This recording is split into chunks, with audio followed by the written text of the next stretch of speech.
Coming now into our panel discussion, talking about the economic recovery and the Green Deal, following the question, how can climate protection, competitiveness and social cohesion be addressed in a coherent manner? We're diving into this topic now on a broad scope, and we'll discuss business but also policy approaches to address social, ecological and economic goals.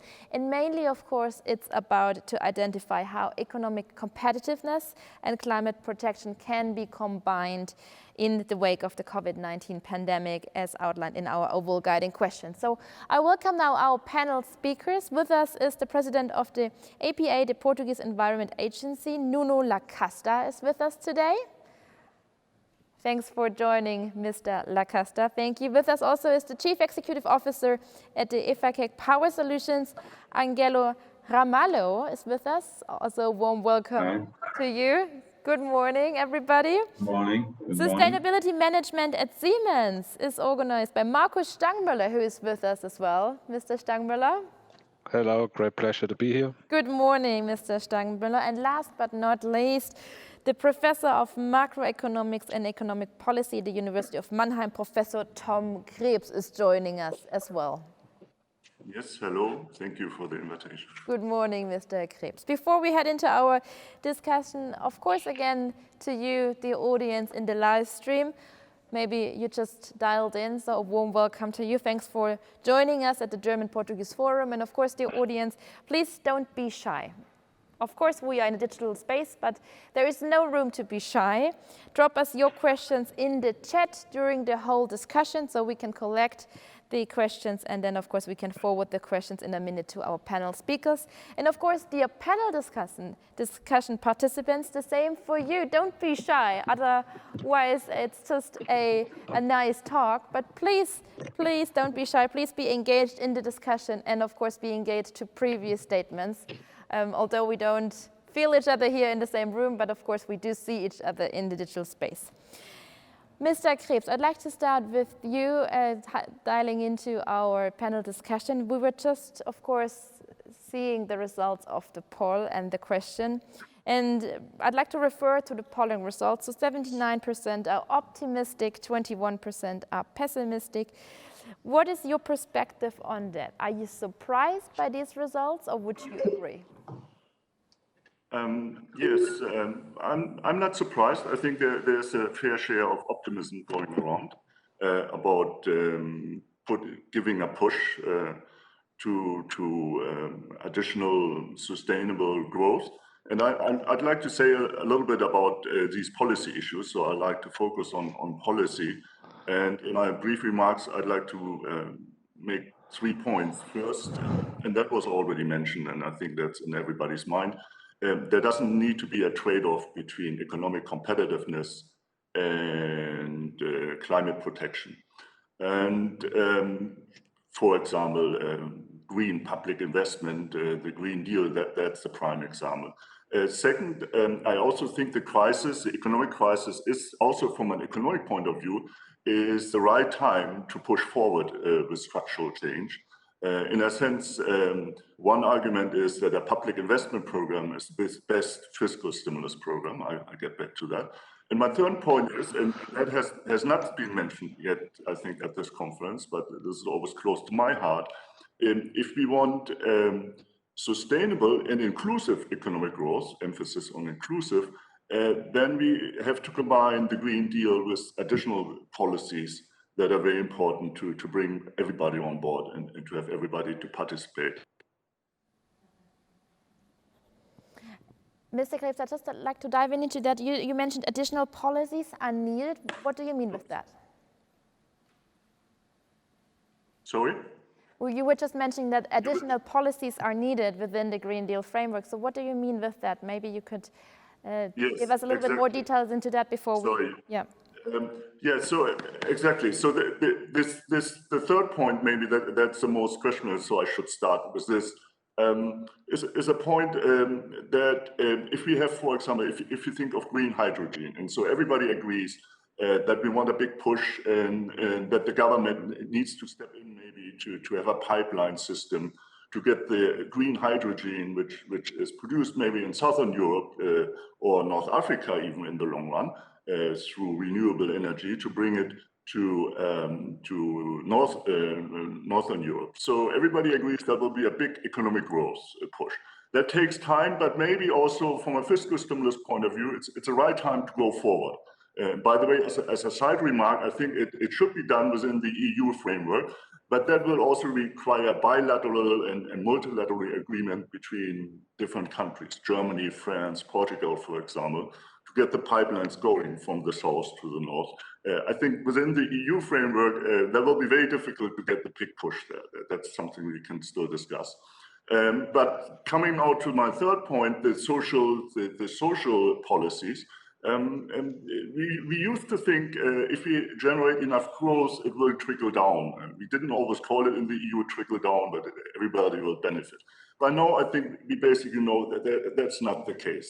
And so a couple of policies that have to supplement these green growth policies would be decent wages paid by public companies, and also all other companies. And I assume companies here at this conference don't have the problem with decent wages, but even their suppliers should pay decent wages. And there's an issue whether we should have a social ranking, a wage ranking, when the public sector gives those contracts. So that would be the first policy. And the other policy, which is I think very important, is the minimum wage.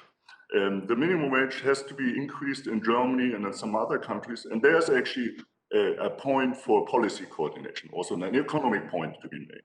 And we used to think, by the way, that the minimum wage, any type of minimum wage will create unemployment. There's a lot of evidence by now that moderate minimum wages will not create unemployment, because there are two effects. We could discuss this. And there's also a lot of research right now that increasing the minimum wage, for example, in Germany, by a lot, would not create a lot of unemployment and would increase productivity. So that would be a clear policy measure that could be implemented, that every country has to implement, of course, but there's also a scope for policy coordination. Thank you, Mr. Krebs, for that moment. We're going to discuss about that and of your ideas in a moment also. Mr. Lacasta, I'd like to direct the question, of course, to you as well, the poll question. Are you rather optimistic or pessimistic that the European Green Deal can succeed despite the COVID-19 induced economic downturn? What did you answer? Well, good morning, everybody. I'm optimistic, but I'm perhaps for the first time in Europe, in terms of political goals and economic goals and environmental goals, they're fully aligned. In a way, the COVID crisis has only reinforced the need for Europe to speed up the green transition, the decarbonization pathways which most European countries have already embarked on. And as a result, it's to be very clear today that the only economic pathway, only economic recovery package that makes sense to Europe, countries, and indeed for the world, if you see what the packages are being brought up across the globe, really, is that of decarbonization, is that of green recovery, of circular economy, of using less materials, but while improving livelihoods and welfare and really creating value. So in my mind, and I can give many examples of that, we're seeing a profound transformation of the economic structure in Europe. And the example I would give is this one.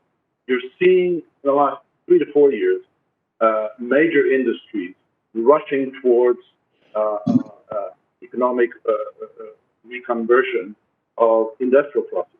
They're doing that because they're realizing that, of course, they have to lower emissions, but they're doing also that because they're realizing that in order to remain competitive on a global stage, they need to upgrade the system to make it better. Decarbonization project. Europe has always been an innovator on the global scale, and I would like to sort of recall to all of us a sort of anecdote going back to the perhaps infamous Copenhagen Climate Conference.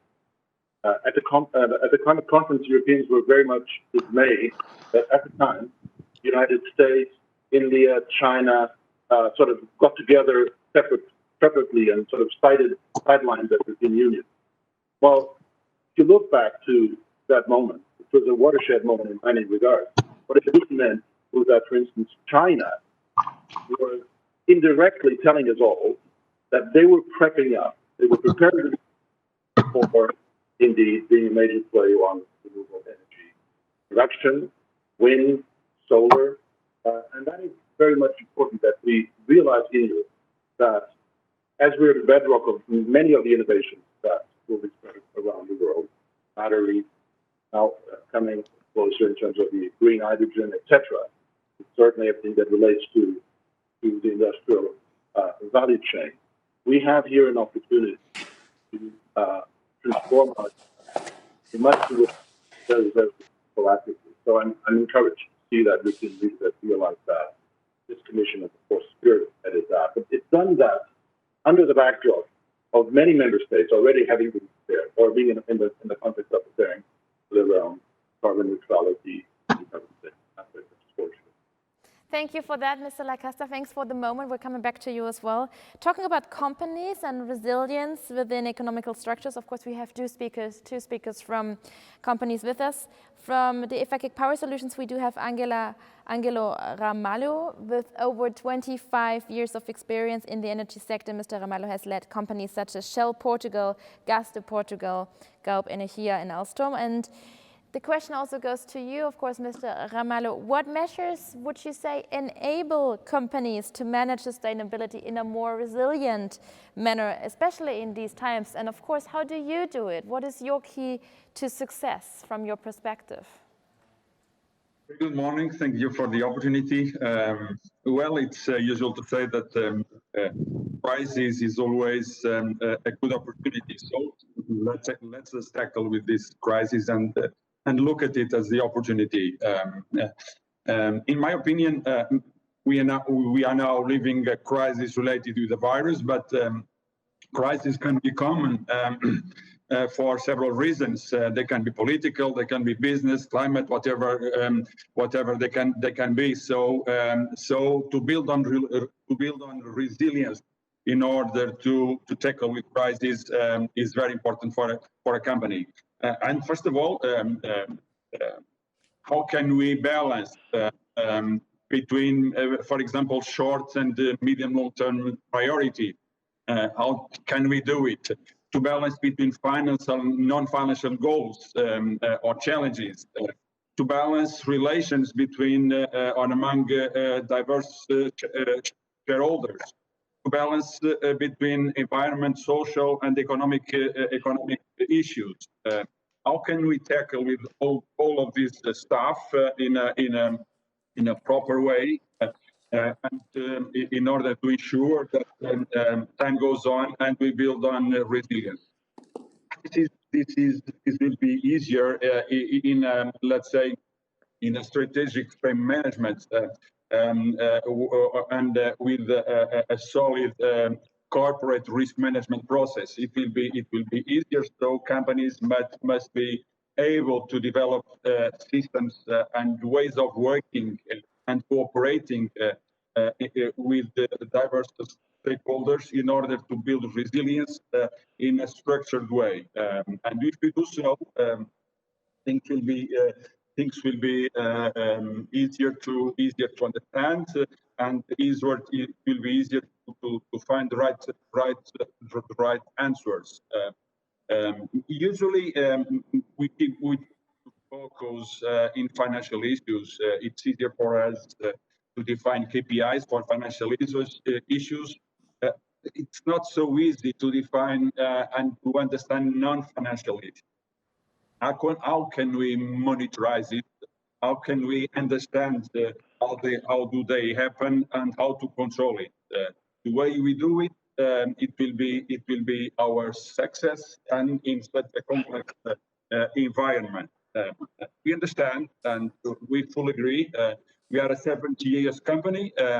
Our strategic pillars are energy, environment, and mobility, even before crisis and even before Green Deal.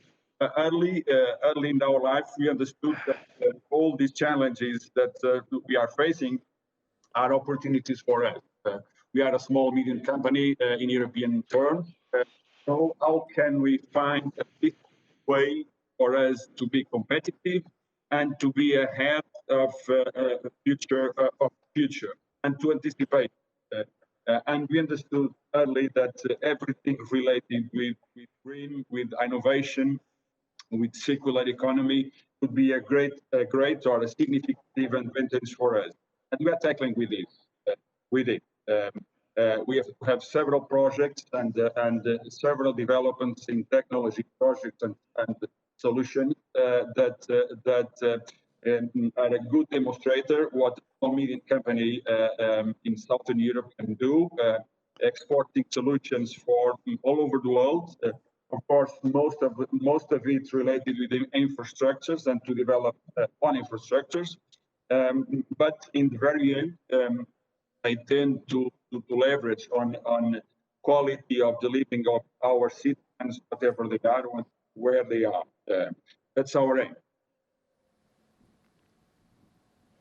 Thank you, Mr. Ramalho. And of course, if you have any questions to the participants, please let us know. Please already shoot your questions into the chat box. So I'm gonna get it here in the iPad, and then I'm gonna see your questions and forward, of course, your questions to the panelists. Markus Strangmüller is also with us. Good morning, Mr. Strangmüller. You are coming from the Sustainability Management at Siemens, and you're responsible for global sustainability management at Siemens, including governance and sustainability operating models, non-financial reporting, ratings and rankings, sustainable business practices and human rights. And you're also responsible for the company-wide business to society approach, demonstrating the contribution and impact of Siemens in or within the sustainable development today and in future. So I'd like to ask you, of course, what is your key to success? And of course, which way decides Siemens to go to make and to manage sustainability in a more resilient manner? If you look at this business to society approach, what you just mentioned, this clearly shows our contribution to the sustainable development in the different societies. And this is, I think, what we are all here for, in providing real value to the different societies. And we developed that approach already, I guess, 6-7 years ago, when we started already in this impact thinking. How do we need to transform different societies towards the sustainable development goals, and also now following the UN Agenda 2030, and now also seeing the implementations towards the EU level now with the Green Deals. That is exactly the direction I think we need to go, and therefore I'm quite happy that there are almost 80% the optimists in there, and I think we need to be optimistic in that way, because that is I guess the only way for a sustainable development moving towards the Green Deal. So if you look at things what we have done internally, and I just take the most recent transformations. If you look back 10 months, who would have imagined a conference like that being held virtually and not being in person? So if you look at our transformation now, we've, over the past 9 months or 8 months now, I guess I have been 5 times in the office, and all the other time I have been working from home, and using digitalization as one of the huge enabler in bringing things forward is, I think, one of the key topics. And if we look into the transformations coming up in the past decade, we have seen the Internet of People. I guess in the next decade, we will see the Internet of Things. And I think that is where, on a European perspective, I see also lots of opportunities coming up for us as a society, for us as companies, for us as governments, and really going forward in a more sustainable manner. Thank you for the moment, Mr. Krebs. We've just heard digitalization as an enabler of speeding up the processes. Would you agree? Would you see it as an enabler, or is it rather a stressor? Well, it can be both, right? So I think digitalization is an important movement, productivity increase, and has to be embraced, basically. But of course, there will be also, if we go back to the social policies and the inclusive growth path, part, there will be a lot of displacement. So one example is always the auto industry in Germany, right? Which has been very successful, but has to make clearly now the transformational change away from fossil fuel engines towards electric mobility. And we know basically this will also come with a lot of digitalization and a lot of automation of the production process. And in the long run, in the next 10 years, there will be a lot of disruption. So we have to manage it a little bit. And the key there, and we always repeat it, but it's true, it's training, retraining, et cetera, et cetera. And actually, the German model is a little bit, and there again, the public sector and economic policy is important. I mean, it has to be a cooperation between private companies and the public sector. Training programs have to be subsidized and maybe also nationally organized.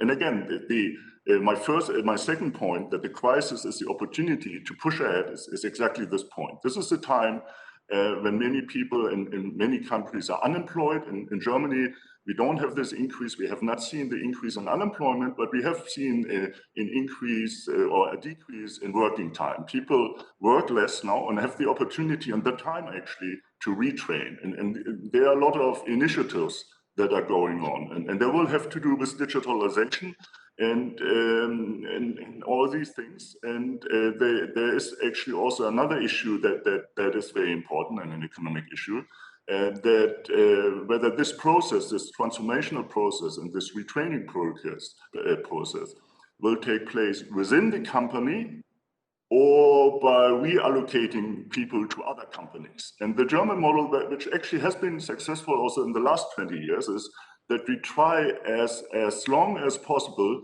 to do the reallocation of people to new jobs within a company, meaning without letting them first become unemployed. This is sort of the opposite of the US model.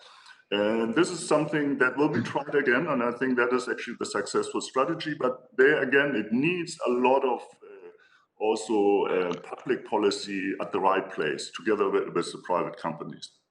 And then we can also, I think, successfully manage the digitalization. That will come. We cannot work against it, right?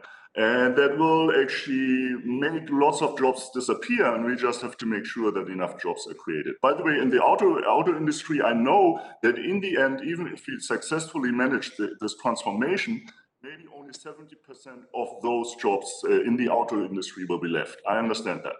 But if you have 10, 15 years, I'm quite sure there will be lots of other jobs and opportunities in other sectors. So we also have to have some slow reallocation across sectors. I understand that. But if you have 10, 15 years, I think we also can successfully manage this. Sorry for the example. The car industry is in Germany always the best example, maybe not here right now. Well, actually, Portugal also we are producing. So I think it's a good example. Thank you very much, okay. Mr. Krebs, and we're diving into the terms of and the topic of social cohesion also in a moment. I'd like to start now our little Q&A, our debate, and thanks for your questions. I collect them in a moment.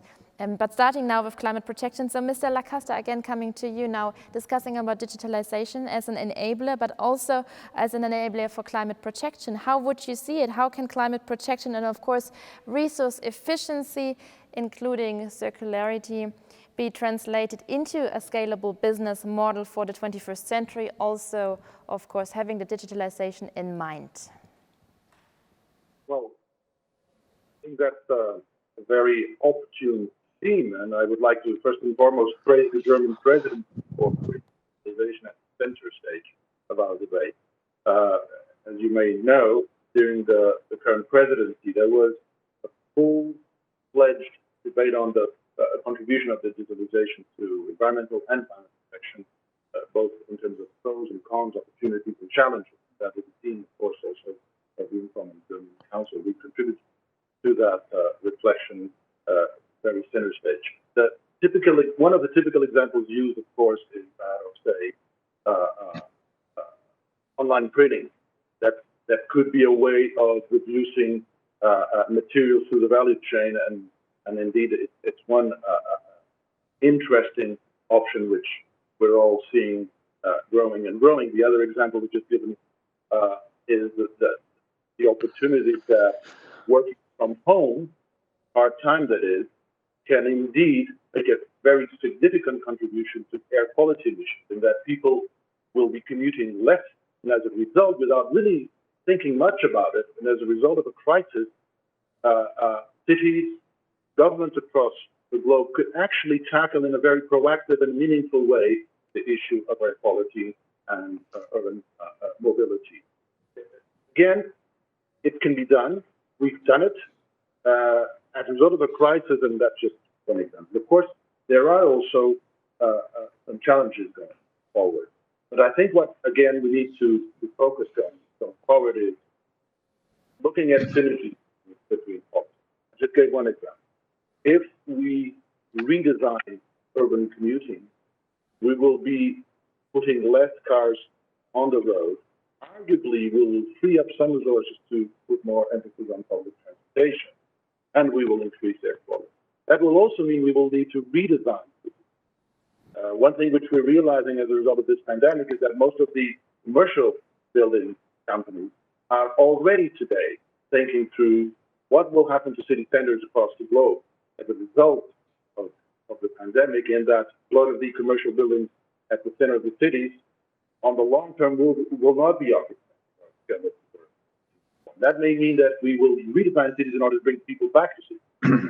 Positive means that we have an opportunity to change, again, as I said, and that we're discussing the economic landscape, some of the paradigms that we've had over the years in terms of economic growth and development generally.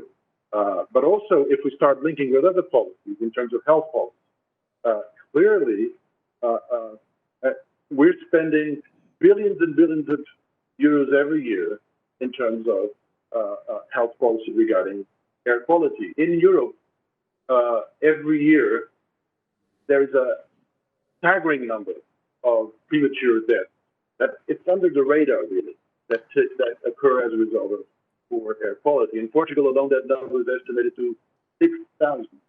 Now, if we were to tweak, as I said earlier, the commuting patterns around this country and around Europe in general, we will be saving billions of dollars in the next core policy for health policy. So we are not used to, typically, to looking at synergies and the interplay between public policy. But if the climate change policy, I'm only talking of education, if we talk about adaptation even more central, is quintessentially a cross-cutting policy that forces us to look at various aspects of, as I said earlier, clean air, public health, industrial transformation, the new economy through renewables, energy efficiency, circular economy, industrial symbiosis, using less materials in order to using more value. As mentioned earlier, digitalisation, I think this is something which we in the environmental realm are realizing, with some irony, I should say, that we can be at the center stage of economic discussion rather than being at the edges and just calling people's attention to environmental degradation. No. Thank you, Mr. Lacosta. Thank you, Mr. Lacosta. Mr. Ramalho, hearing this, and of course having debate about whether or not having more additional policies which are needed, what would you say? Do we need more policies? Do we need more frameworks? Do we need and create more alliances and networks? Probably yes. This is a progressive approach doing by companies and the political frames that enable all the actors and align them in order to fulfill the requirements of this circular economy. Well, the circular economy and the decarbonization, they are already a priority for most companies, and FATEC is example too. And these priorities are not only because they offer business opportunities, and I tried to enhance on the subject in my last intervention, but also because our own activities are requested to have better environmental performance. And that's the point, and to answer your question. So we as a company, we decided to set up dedicated teams which mission is to increase the circularity of our products and, of course, to reduce the CO2 emissions. This is not an easy task. This is always an ongoing process. trying to increase the scope of our monitoring indicators to improve its reliability. We try to put some new non-financial tools in order to better understand how things work and how decisions have to be taken. An important issue for the future is the secure management of all the data that is coming from the value chain in order to evaluate all of this. And we are in the middle of a long value chain, we are already trying to supply all this type of data to our customers. But of course, we know that a significant part of our data needs to be requested to the first tier of our suppliers. So this is a long cycle that must be addressed as we have already in European legislation that obliges the identification of the materials origin to avoid buying materials from companies that do not respect human rights, on top of those issues related with the environment. And this is good. This is good to protect the companies, to oblige companies not only doing well, but also doing good in relation to our citizens.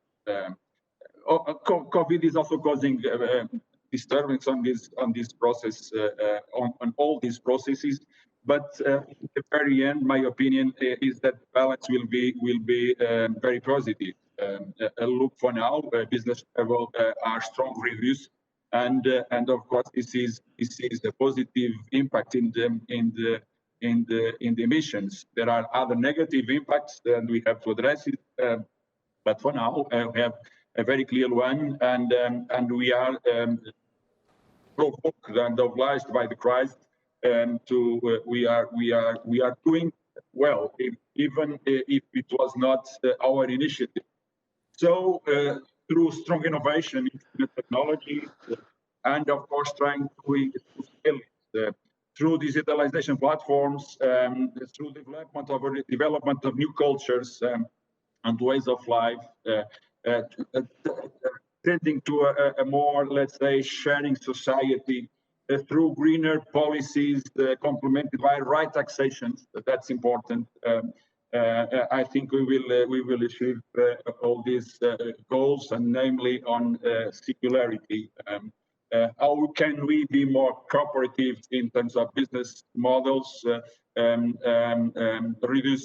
reducing logistics chains, using nearby suppliers, sustainable procurement, very important, simplifying internal processes and increasing operational efficiency.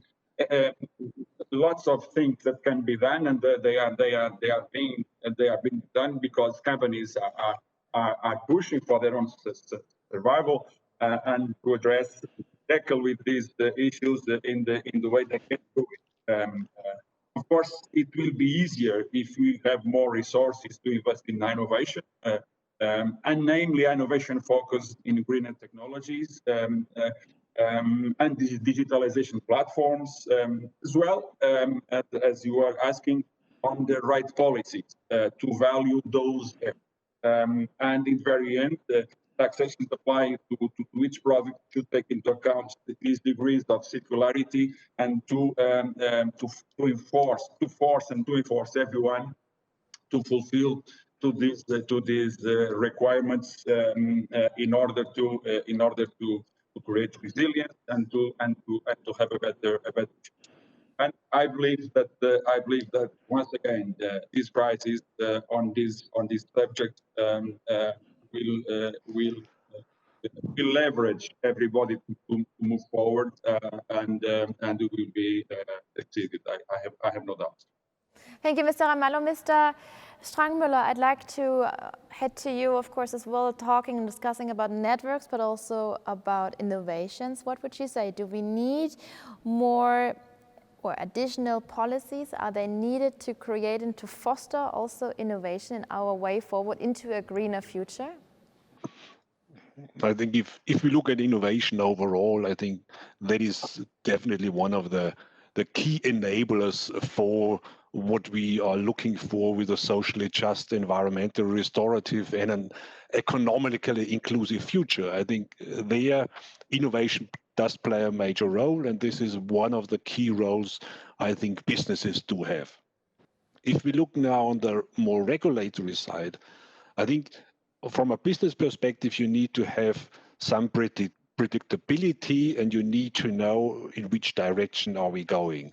And I think now looking into shaping these transformations, and we have so many transformations to be shaped, if it's the transformation of our energy sector, if it's the mobility sector, if it's the industry, if it's on buildings, I think these are all things we need to shape where innovation does play a major role. But you have to have regulations to it, because if we look at currently, and that was the discussion before, in having a scalable business model behind it, I think you need to make the low carbon solutions and circular solutions an attractive business case. So in that you can do with regulations. So if you put a price on carbon, then you would clearly see that low carbon solutions get a much better business case. And I think that is something we need to clearly look at. But also it's just one element. It's not the one silver bullet. So you have to have a whole set of topics. If you look at what was mentioned before as well on green procurement, so we also need to put the money where the mouth is.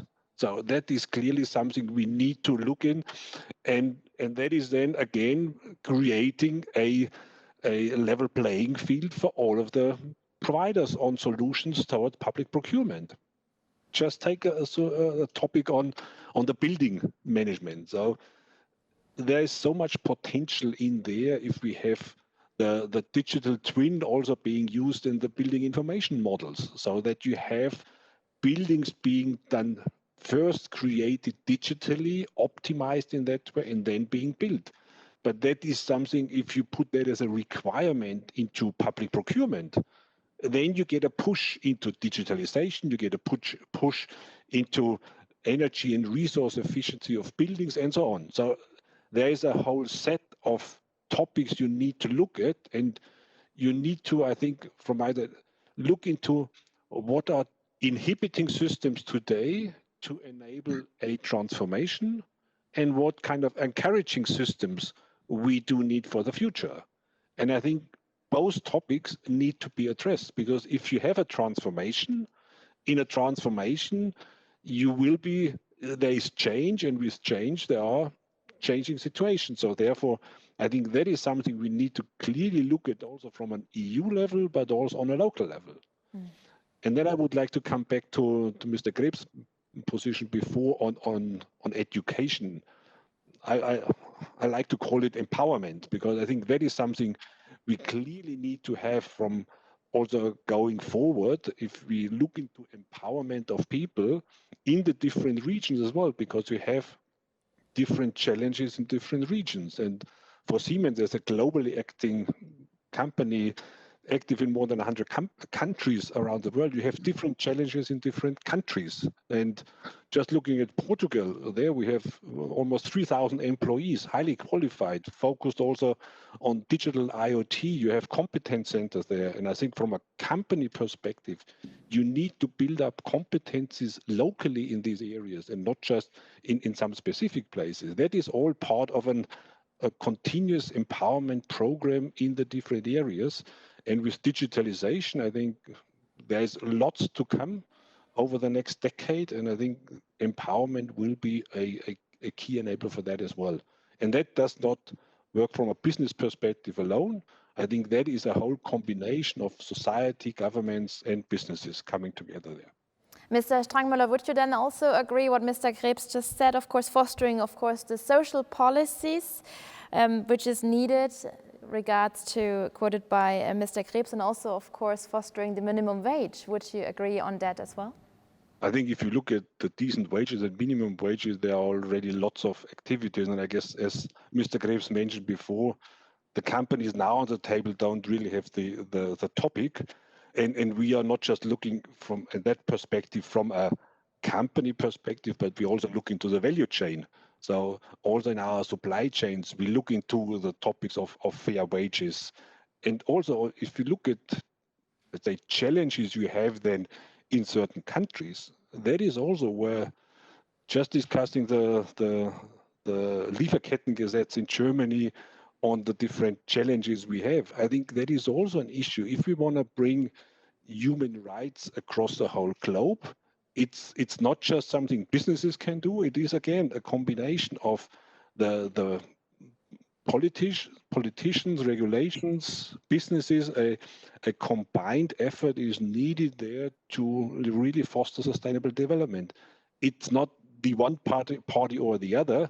It is partnerships in all of these areas, how we create development. And I think the next party we definitely have to have in there is then the whole finance community, because I think that is something where we need to get the money flowing into more sustainable, socially just solutions. So that is where also then investments need to go in that direction also from a private perspective. Thank you very much. Mr. Krebs, we also would like to discuss of course, about the concept of social cohesion. Social cohesion is the topic of the current ongoing International Social Cohesion Week. So it's a topic that is highly discussed on different debates and on different stages. So from your perspective, how is social cohesion a driver for economic recovery, economic growth, and of course the successful implementation of the Green Deal, and to support, of course, the climate protection? Maybe you can give us an insight from your perspective about social cohesion.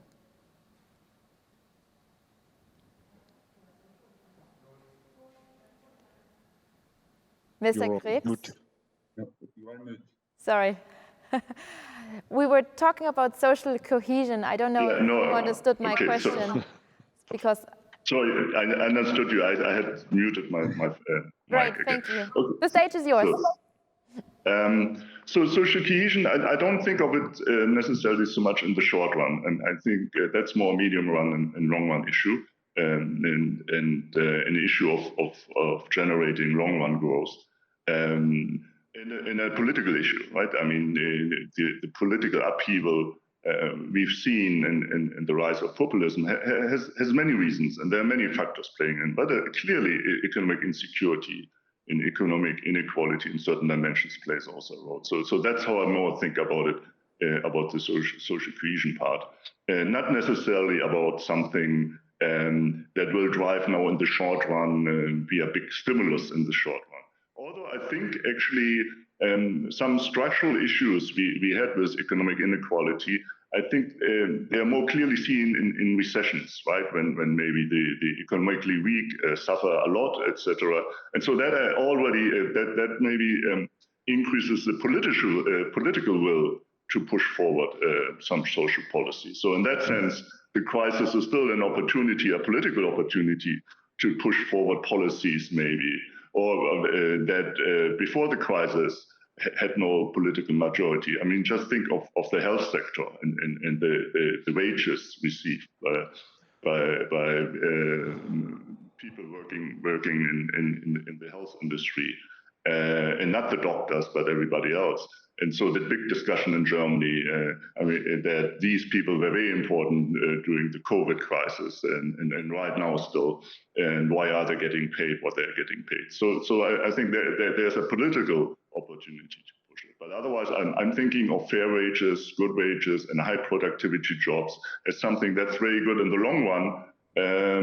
Could also give a boost in the short run if you pay people higher, but there's a trade-off. One has to be a little bit careful because the crisis is also the situation where some companies, many companies, also struggling with profit margins. So I mean, that's not a clear-cut case. I'd like to say actually something, if I may, something before about the transformation which was mentioned, digital transformation and the energy transformation. So going back, if I may, just one more comment about this, since we are all in agreement, and sort of, I want to still mention the role of the government and what type of government policies are appropriate. I think if you think about the digital transformation, and the energy transformation, the role of the government is really to provide the public infrastructure, the infrastructure. But there, and most of us agree, yes. And then private companies can compete using that infrastructure. Okay, so that's in principle the economic story we tell. But when you go into the details, it's actually very, very important how we provide this infrastructure. So in terms of the digital infrastructure in Germany, I don't think it went too well. But also if you think about going back to the green hydrogen discussion, and what I've mentioned in the beginning, I think there will be many ways of, in the medium term, of producing green hydrogen, which has to be produced, a lot of it in the south, as I said, solar energy, because that's renewable energy, and has to be transported then to the north. And there are the small solutions and the big solutions. And the big solution will be, I think, and maybe people favor that, to have a pipeline, a network of pipelines, right? Because you can transport it via ship, you can use the streets, run trucks, but in the long run, it's probably the best thing to have a reasonable system of pipelines. Many people believe that, not everybody. But in order to get this, I think it needs a big public push. I mean, the private sector by itself will not do that. And also some countries within Europe have no interest in doing this, by the way. So there it gets interesting. If you want the big pipeline system to build in the next 5 to 10 years, I think some countries, member countries in the EU, have to get together and say, let's just do it. But anyway, that's then for obvious reasons, some countries have an interest to keep transporting the green energy from via ship, right, for obvious reasons. Anyway, just as a comment. So there it gets interesting. And that's actually a discussion we should be having. What type of public infrastructure do we want? Do we want private public partnerships? A partnership is good, but if it's not clear who has the control, I don't think it's that good. But anyway, that's just another comment. Thank you very much. I'm going to note the keynote public infrastructure down on my to-do list, but now I'm coming into your questions, dear audience, so thank you very much for sending us your questions. We're going to start with the first question. Could you please elaborate on the role of the European Sustainable Finance Agenda?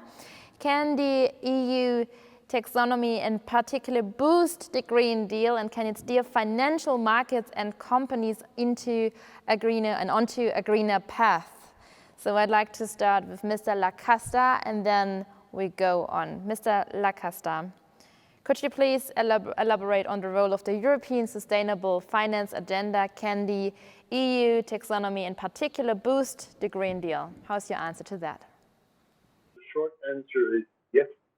The more elaborate answer is that in order to say yes, we need on one hand to rush, but on the other hand to bear in mind what we've already done. As mentioned, sustainable finance is absolutely key. It's absolutely key because if we look back, what we see, and I would even broaden this to business schools, with that business school financial centers have been really part of the problem, not part of the solution. They need to become part of the solution.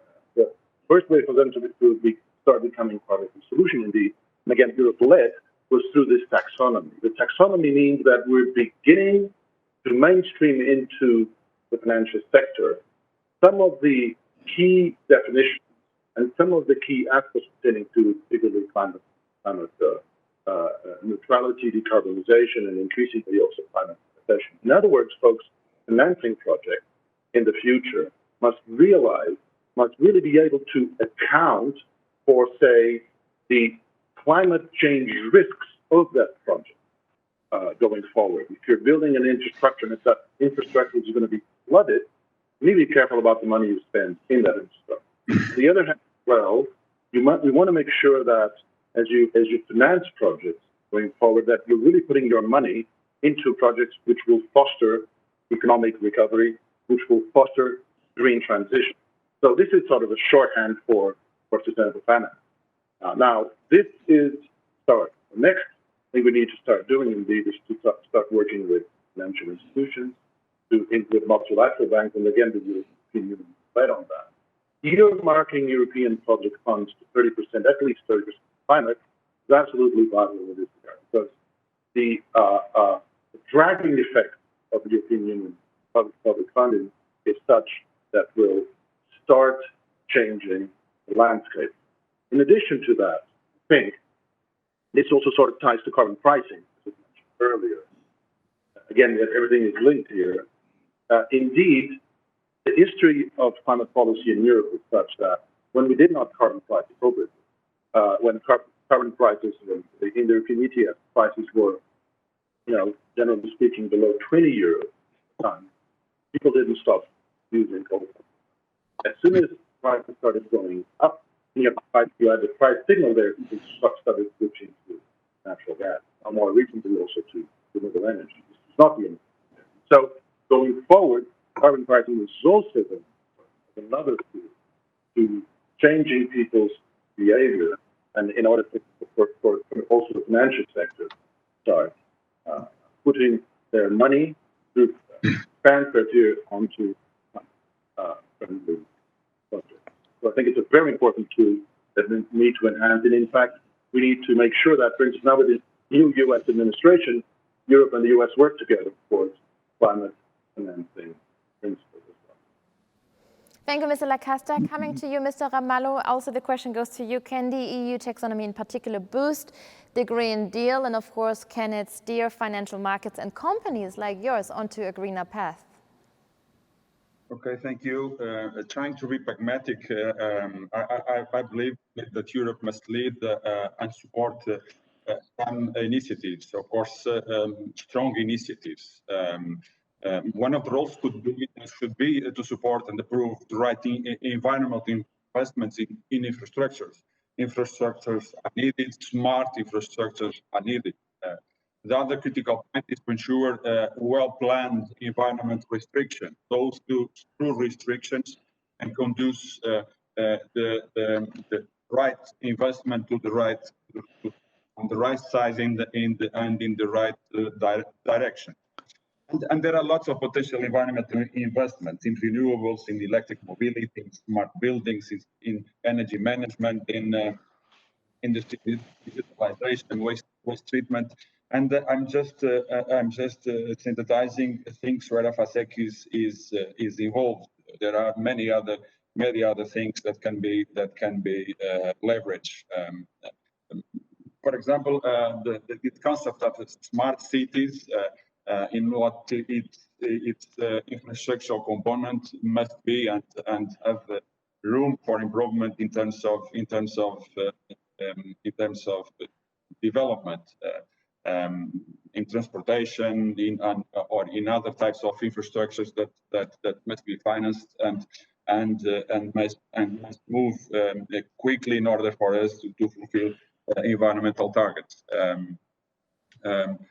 In the last few years, I can say even in the last decades, all these not only financing, but the restrictions, they provoked several reactions, and for us, they were most of the times favorable. They obliged everybody to move towards new solutions and to invest in new systems and in new Green Deal.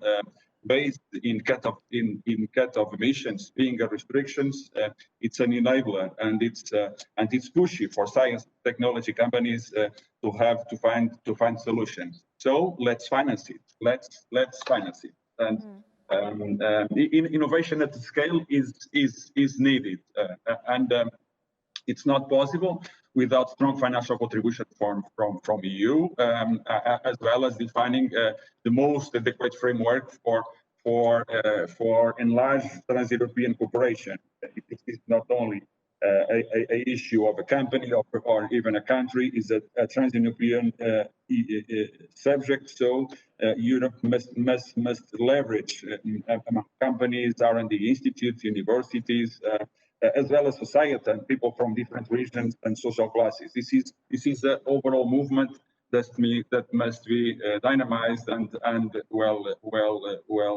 leveraged. Thanks, Mr. Ramalho. Thank you for this answer. Mr. Strangmüller, of course, this question also points to you, coming to the topic of the EU taxonomy. In particular, is it boosting the Green Deal? And of course, is it also bringing you onto a greener path? Thank you very much for that question, because it goes close to my heart. So I'm fully in line that the sustainable finance pathway, that is the right one. If I look at the EU taxonomy, I just bring you some examples we have currently in our business. So for the past 12 years, we have been reporting on our environmental portfolio, which is very much focusing on empowering customers to abate CO2. We have been doing this now for the past 12 years.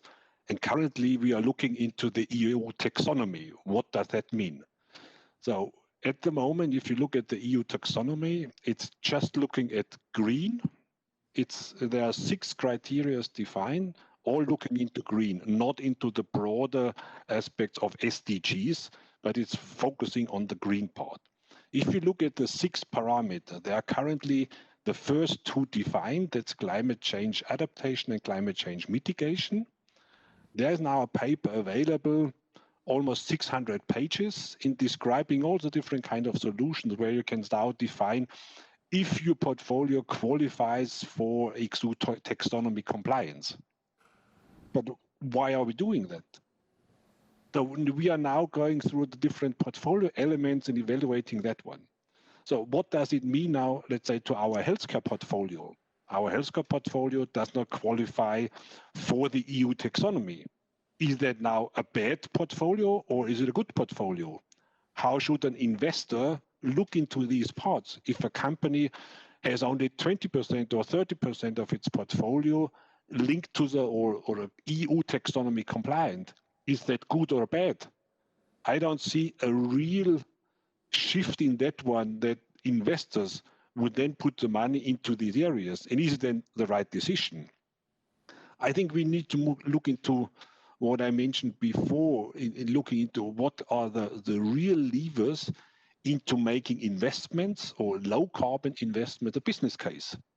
And I think that is where we need to then also, let's say, shift the money into the right direction. And if we agree as a society, and that is where I think we also come back to this social cohesion. So we need to have a clear idea, where do we want to stand in 2030? And what kind of changes need to happen, that this is a preferred future we are looking into 2030, and what are the different aspects? And if the EU taxonomy is then the right tool to achieve that, maybe. I doubt it a little bit, because I think it's much more, if you look into carbon pricing, if you look into certain other agreements to put some encouraging systems in place, that you get the population, the people to really look into the, let's say, having the right demand coming from the people in the right direction. I think having regulations in that kind of way and making it a business case, that makes it much more compelling than having a huge EU taxonomy reporting requirement behind it. If it's done in a pragmatic way, we can do that, and we will do it if it's requested from the investors. So you can't do anything about it. But I think the key question is that the right way, or shouldn't we put some more emphasis in other areas? I see some counteractions. Thank you very much, Mr. Strong-Müller. Yes, Mr. Lacasta, I see it. Please, your statement. I don't mean to destabilize your leadership of this meeting, but I'd like to just come in on this. I don't disagree with what was said, but I go back to my last that was very clear. Financial institutions were not prepared, and by and large are still not prepared to financing green projects. They don't even have the staff to be able to do some green appraisal, and let alone sustainable development. So until they start doing that, they will be financing projects based on their traditional financing portfolio and criteria. We had an example in this country, and you have this across the world, where we had a bit of energy efficiency in buildings, which was set up with the European Investment Bank. It failed miserably because the product that we set up, the financial product we set up, alongside the traditional project, meant that bank managers kept selling the traditional projects because they were used to doing that. So a lot of work to do. Really incapacitating. It's a skill set issue. Thanks, Mr. Lacaster. I'm going to stay with you because there's a question from the audience straight to you. Regarding construction and architecture, Mr. Lacaster, the question goes into your office. The proposal for a renovation wave is at the core of the EU's coronavirus recovery plan. It could result in an architectural makeover, one that leaders have compared to a new Bauhaus movement for the continent. Is it realistic to have a combination of sustainability and design? Oh yeah, absolutely. I have absolutely no doubt about it. And in fact, that is an area where we've had over the years very interesting changes. The construction sector, and certainly in the OECD, it began transforming. And again, you go back to skill set. 10, 15 years ago, you did not have architectural schools, design schools, engineering schools, even caring about this. All of a sudden, you have schools looking at new materials, at reusing materials. Urban centers are beginning, and you see that before your own eyes, are beginning to use urban furniture, it's called, which is based on recyclable materials. With regard to our homes, I think the opportunity on the OECD, but also increasingly in the developing world, is that we have, on the one hand, a massive need to renew existing buildings, through retrofitting and through a whole bunch of other measures, but also in some countries in the OECD who have a need to build new buildings. And that must be done, and that needs to be done through sustainability principles, where you're able to store water, where you're able to have indeed water efficiency, and where you're able to increase manyfold energy efficiency in our own buildings. The best energy efficiency measure is really to not consume. We are now having the technology, again through digitalisation, that can assist us in that regard. And I think we're as everybody has said, we're at the verge of a major shift in the way also we sort of organize our homes and build up. And on that, I'm rather optimistic. Thank you, Mr. Lacaster. Yes. Yes. Maybe I add to that one, because I think in here, especially, let's say, the public procurement can have a real impact on that one in bringing together the topic of decarbonization and digitalization. Because if we look at things like a digital twin of buildings and this building information modeling, here you can really look into your design. You haven't put one stone on the other, but you start designing the new building or the new infrastructure in a digital way, and then transforming from the virtual into the reality, and then it's already optimized from a decarbonization and even a dematerialization perspective. So that is, I think, something where, again, public procurement can have then, if it's put into the criteria for deciding on tenders in that way, you can already implement something like that. So if I look at Siemens, we are having our Siemens Stadt 2.0 in Berlin, where we are currently building a whole new campus, and that is also already done with a digital twin in there. So I think that is something where innovation comes in place, and at the end of the day, these are all then technologies which will bring up new export markets for all of us. And I think that is something where we also need to look into the topic of then being, let's say, providing prosperity in the long term for our societies. I'd like to also share with you a comment from the chat, which goes right into our topic currently discussed. It will be interesting to have a digital innovation hub in constructing Portuguese and German together. So just as a comment, Mr. Krebs, the next question comes into your office. The green recovery heavily depends on high public investments in order to tackle both the economic crisis and climate change. Do you believe governments are fully committed and able to invest, especially countries with lesser financial resources? Mr. Krebs. Muted again. Now I can hear you. Wonderful. always the same. This is the new normal. No worries at all. Mr. Krebs. Yeah, in principle, yes. I mean, I think they're fully committed, especially in the crisis, or most countries, especially Germany, which maybe in the economic and financial crisis 10 years ago wasn't that committed, to really fully go and implement a deficit-financed stimulus program, which also is good in the long run. So I think, which has a big component of public investment.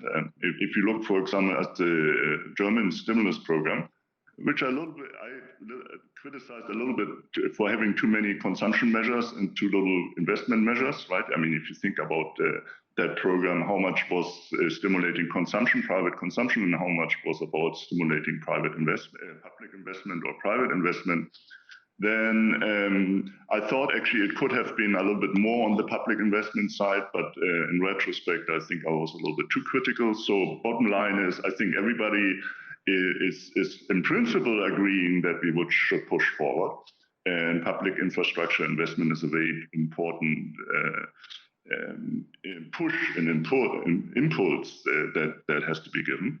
But then again, when it comes to concrete decisions, then on the European level, of course, there's always a big diversity of opinions which way to go. And I already mentioned that with green hydrogen, right? And the infrastructure needed to transport the green hydrogen from the south to the north, where there are many solutions. And there might be, from an engineering point of view, a long-run engineering point of view, the best solution being a pipeline system, but that might not be in the end the solution that will be chosen, because we proceed in little steps, and the little steps move you in a different direction, and then you never get the best solution in the long run. So I'm a little bit more skeptical, and we've seen that in Germany with the digital infrastructure. I don't think anybody was happy the way it went, and it was dragging out for 10 years, 15 years, these little steps. Which we could have probably done in 5 years if the government would have just said, okay, let's create one public agency that is in charge and putting the digital infrastructure in every little village, not only the big city centers, right? I mean, that's always the problem, that you want to connect all the regions, and you don't want the big regional inequality. So in principle, I'm optimistic. I also much more optimistic than last year, of course, and we see a lot of willingness to move on. And we have to see how it translates in the end into concrete actions. That would be my general point. Thank you, Mr. Krebs. Mr. Lacaster, also the question to you, talking about the green recovery, and of course, depending on high public investments, do you believe governments, not just the German and the Portuguese government, but also the European context, the European community, are they fully committed and able to invest? I'm not sure I heard it properly. You've asked whether we see governments committed to this transformation. Yes, the question from the chat asked about... The answer is yes. And if anything else, I'll just convey this anecdote. For us, handling environmental sustainable policy, in my case, for almost 22 years, it's been an uphill, climbing, of course. And all of a sudden, you see European leaders themselves, again, through this new commission and through the low carbon neutrality plans across Europe, even in the coal fire dependent countries, really changing their perspective and realizing finally that green recovery, that decarbonization is central to their economic transformation, economic development. I think that's very, very positive. What we now need to, as others have mentioned, is to ensure that many pieces of the puzzle come together. And the private sector, for instance, on the private sector, I think we should pay specific attention to small and medium-sized enterprise, because those are the backbone of employment across societies, and certainly in Europe, and that we're also able to bear something in mind. And I think the European Green Deal is a good example. At the end of the day, it's true that we're talking about economic recovery, transformation, creating jobs, etc. But we're also talking about the climate crisis. Partners for bringing this topic. We don't have much. Another question from the chat, Mr. Lacaster, comes also to you. How do we make sure we leave no one behind? We already discussed a little bit about social cohesion, but this question goes in particular to those employed in industries which are struggling to make the green transition. So what can governments, from your perspective, what can they do? And of course, then afterwards, what can companies do to leave no one behind? Many, many, many things. With regard to companies, I'll just give one example. Companies across the globe, and we've just heard this now, are beginning to increasingly bring together not only the issue of profit making, but the issue of purpose fostering. That's one thing which is quite different. And it's capitalism, but it's a different approach to it. Governments, again, with different sectors, must do a lot of things as well. Keep supporting and fostering economic industrial structuring as part of the overall just transition, strike down harmful subsidies, and reallocate those fundings to just transition approaches. Public transportation support, for instance, in this country, we now have a watershed public transportation support. Skill set job training, as we heard earlier, non-monetized studies. In other words, there is parts of the economy through the internet and also social projects which need to be brought into the fore. And in Portugal, we're now doing something which I think is interesting: territorial just transition plans. Zoom in on the territory, on the ground, so as to ensuring that people on the ground indeed have specific strategies for that. And as I mentioned earlier, particularly the focus on small and medium-sized. Thanks, Mr. Lacaster. Mr. Ramalho, how would you answer this question? How do we make sure to not leave anyone behind, in particular those employed in industries which are struggling to make the green transition? What are your thoughts on that? What can governments do, but also what can companies do? Yes, in terms of a large frame, of course, we have to address economic inequality, social development. So in terms of government or central policies, we expect that they will come well addressed to those subjects. But companies can do their own job. They have their own responsibility on addressing that issue. And to understand in a broader way, a kind of redefinition of business value on top of financial value and ecosystem value, the societal value of the company. Companies have to evaluate their social impacts and in a broader sustainability way. It is, as I said before, on top of companies doing well, companies must do good and to be inclusive. But what does it mean to do good? What are you doing in terms of saying doing good? For example, to develop, to focus more on our people, to develop our people in order to not leave anyone behind. This digital revolution, it's excellent in terms of people development. So as it was referred in this debate before, things are moving fast. New professions are needed, new skills are needed. So the reskilling of our people, it must be our main focus. If we will be able to keep everybody in a reskilling process, I will believe that we will go further, and we will take everyone in the mission. Yes, thanks, Mr. Ramalho. Mr. Strangmüller, I'd like to come back with a question to you out of the chat. How do you support your suppliers in the green transition? Can you give us an example, please? So if we look at our supply chain overall, we have been, for the past 12 years, we have our so-called Siemens Code of Conduct for Suppliers, where we already look into all of these different aspects. And over the past years now, we looked even further into how could we decarbonize also our value chain. So we had addressed in the last year almost 8,000 of our top one-tier suppliers in looking into the highest carbon emissions, and with them we are then also discussing in the way forward in going into lower carbon solutions. What does that mean for their areas, but also exchanging with different other customers towards a zero steel initiative. Is that something we need to go in? How do you transform then the steel industry and so on? So there are many different initiatives going on in that way.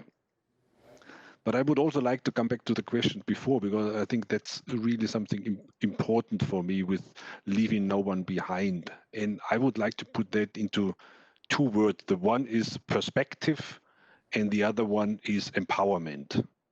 And I think if I look at perspective, we need to give the societies also clearer pictures how a preferred future in 2030 will look like and what are the different consequences. And if you look into a preferred future, you will see that potential some industries or some jobs will not be there in 10 years.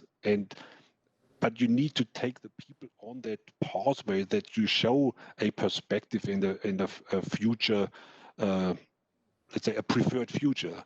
And secondly, you then need to have the empowerment. And I think empowerment is again something where I think that needs to be not just from a company perspective, that needs to be also broader, being done jointly with governments.